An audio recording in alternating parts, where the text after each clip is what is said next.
Welcome students, today's class for class 12 chapter 5 कर रहे हैं, एक्सरसाइज 5.6 डिफरेंशिएशन की। In this exercise parametric form की डिफरेंशिएशन करना सीखेंगे हम। इससे पहले पैरामीट्रिक फॉर्म होती क्या है उस पर बात करते हैं। एक पहले रूटीन लाइफ में एग्जांपल लेते हैं। एक बच्चा है और उसकी मदर है, ठीक है, और एक उसकी मदर की मदर, ठीक है। अब आप कहोगे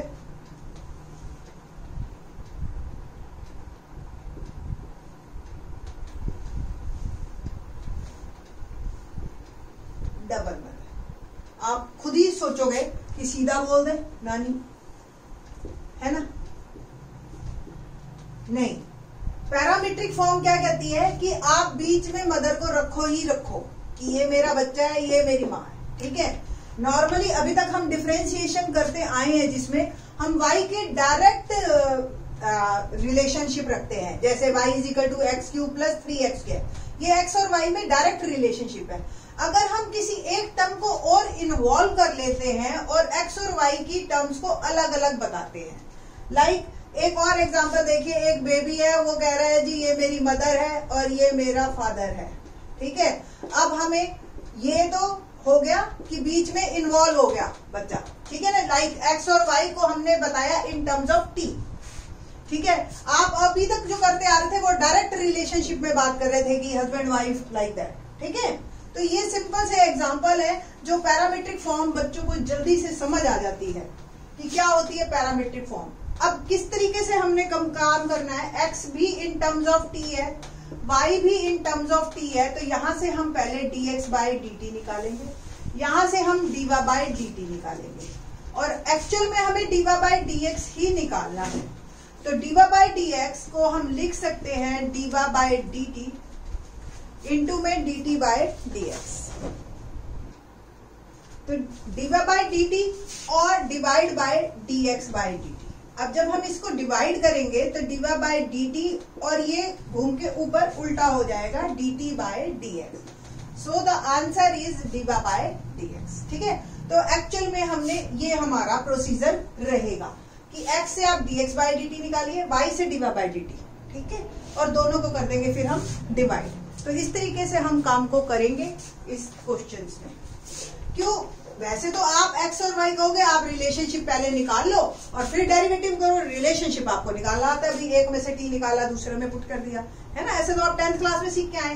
बट क्वेश्चन है, आपने देखा हो अगर क्वेश्चन पढ़ के, without eliminating the parameter find dy by dx। तो आपने t की वैल्यू सब्स्टिट्यूट करके x y में डायरेक्ट रिलेशनशिप नहीं निकालना और इसको ऐसे ही करना है। तो इसलिए हम इसको देखिए कैसा। फर्स्ट क्वेश्चन आप करेंगे, आपको बड़ा इंटरेस्टिंग लगेगा। y is equal to 84, x है 280² और y इज इक्वल टू 80। हम कर रहे हैं differentiation with respect to x t, ठीक है ना। अभी तक आपको x में करने की आदत है, अब t में देखिए। सिंपल, यहाँ x क्या हो जाएगा dx by dt। 2a constant है, ये पड़ा रहेगा as it is. t square का डेरिवेटिव आप करेंगे तो 2t और dt बाई dt, है ना। इसको लिखने की कोई जरूरत नहीं है क्योंकि विद रिस्पेक्ट टू t हो रहा है, दैट्स व्हाई ये रिमूव।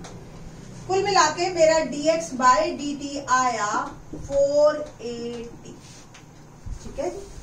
सेम यहां से dy बाई dt करेंगे तो differentiation with respect to t।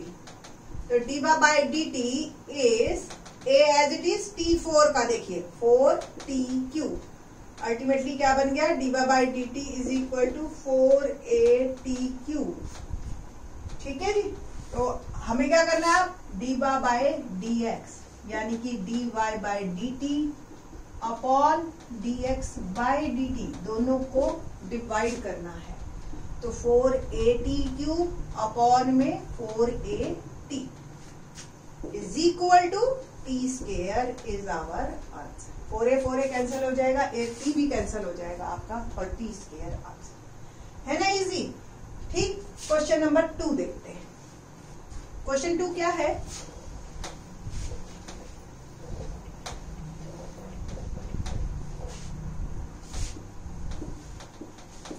x is equal to a cos theta और y is equal to b cos theta, a cos theta और b cos थीटा। ओके ठीक है। Now differentiate with respect to theta. ठीक है, अब जो आपके पास second function है वो थीटा है। dx बाय dt क्या होगा, a as it is cos theta का हो जाएगा माइनस साइन थीटा। ठीक है, और same differentiation with respect to theta, y b as it is cos theta का हो जाएगा minus sine theta. Now dy by dx equal to dy by dt upon dx by dt। तो dy by dt क्या आया आपका, sorry dy by dt लिखिए, तो minus b sine theta upon minus a sine theta. तो minus minus cancel, sine theta भी cancel, आपका answer आ गया b बाय a। That is our answer में आपका थीटा आए ना आए उससे कोई फर्क नहीं पड़ता, बट आपने इसको थीटा को एलिमिनेट किए बिना किया। अदरवाइज देखो ये क्वेश्चन वैसे ही अपने आप में कितना इजी है।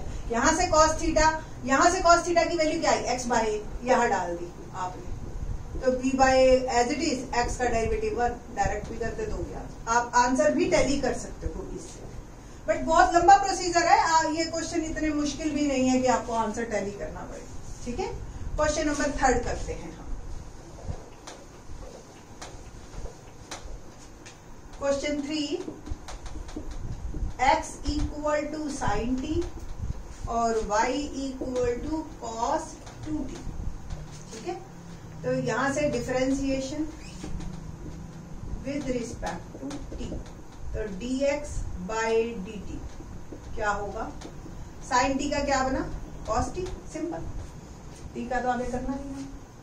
सेम dy बाय dt क्या होगा, cos 2t, cos 2t का क्या बना, minus sign 2t। Chain rule करते आ रहे हो ना आप, मैंने आपको बताया था अगर x की जगह ये है तो पूरा as it is take it as a x। अब cos का हो गया, इसको रिमूव कर दीजिए, 2t का करना है, दैट इज 2 ओनली। ठीक है, तो इनटू 2। ओके, नाउ तो और थोड़ा सा इसको इकट्ठा करके लिख दे तो minus 2 sine 2t। Now dy by dx क्या होगा, dy बाय dt अपॉन में dx बाय dt। तो dy by dt is minus 2 sine 2t upon में cos। थोड़ा सा अगर आपको ट्रिग्नोमेट्री ध्यान हो तो आप इसको सॉल्व कर लीजिए। तो माइनस साइन 2t का फॉर्मूला क्या होता है, 2 साइन t cos t होता है ना, और cos t, एक cos कैंसल, आंसर आ गया माइनस 4 साइन t। ठीक है जी, तो ये क्वेश्चन नंबर 3 कंप्लीट होता है आपका। क्वेश्चन नंबर 4 देखते हैं, क्या है क्वेश्चन नंबर 4 हमारे पास।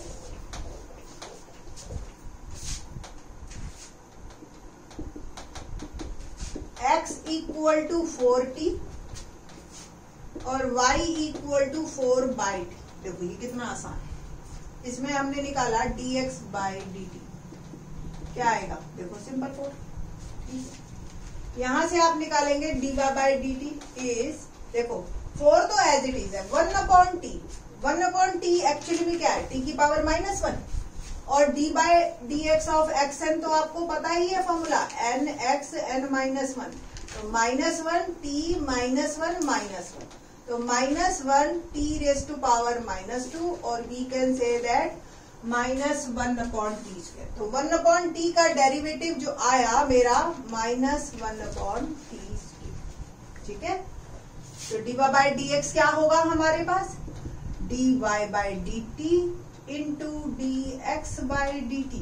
ठीक है, तो dy बाय dt देखते हैं -4 अपॉन टी स्क्वायर, और dx बाय dt क्या हो गया 4, तो -4 बाय टी स्क्वायर ऐसे डिवाइड बाय 4, और it will become -1 by t square. ये आपका आंसर। ठीक है जी, तो सिमिलरली क्वेश्चन नंबर 5 और देखते हैं एक बार को, क्या है क्वेश्चन नंबर हमारा 5। क्वेश्चन 5 में x जो दे रखा है वो दे रखा है cos theta minus cos 2 theta. ठीक है, 4 को रब कर रही हूं मैं।